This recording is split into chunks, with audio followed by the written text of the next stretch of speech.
The AP reports that over 20 DOGE employees have resigned for ethical reasons, but of course it's all just fake news. And we have come to expect that from what a lot of people, including Elon Musk, are now calling Associated Propaganda. That's their new name because they are no longer the press, because the press are supposed to tell the truth. The AP does not tell the truth. They are just propaganda.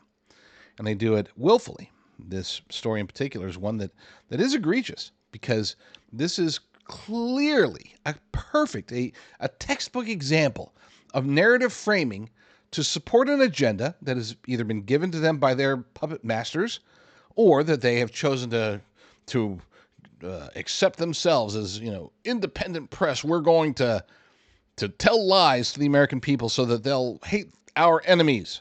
I mean, that's literally what it comes down to, and they know it. It's not like they're oblivious to this. But let's get to the story itself. According to X, their post, I'm not going to, I read the article. This is just propaganda, but we will at least read what they're putting out to the masses. Breaking.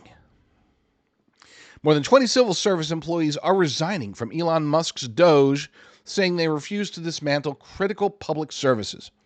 Now, the way that this is framed makes it sound as if Elon Musk has brought on some DOGE employees, and these DOGE employees, upon seeing the work that they were supposed to do to dismantle such agencies as USAID, that was just too much for them, that they just couldn't, their conscience and their willingness, their oath to support and defend the Constitution is just can't happen with DOGE.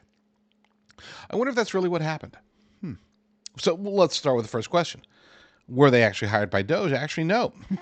They were hired to be part of the U.S. Digital Services Office, which existed long before Elon Musk or Donald Trump ever set foot in the White House. This has been a holdover agency for quite a long time.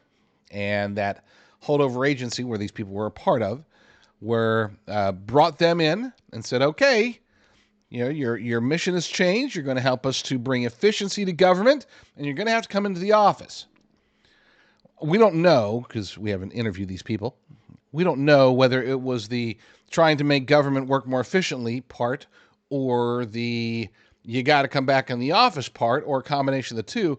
But one of those two things, or probably both, were the reasons that they left, not because they were trying to fulfill their oath to the Constitution. If they were trying to fulfill their oath to defend the Constitution, then they would be working hard to do exactly what DOGE is doing, but instead they decided to do something different.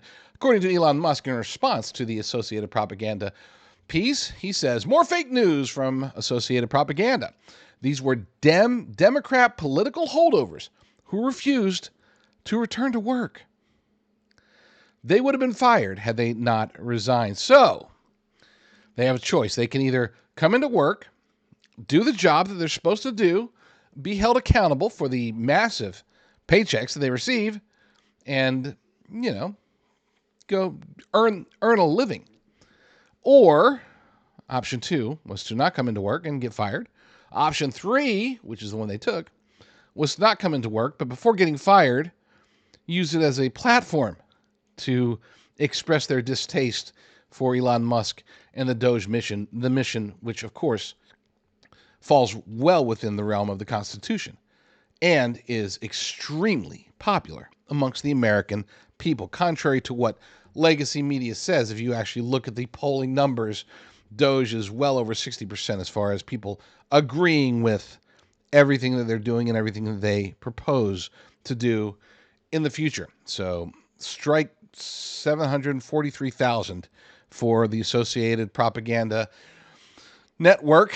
And as far as these people, they wanted to come across as being heroes. They wanted to be these principled and ethical and constitutionally driven American patriots.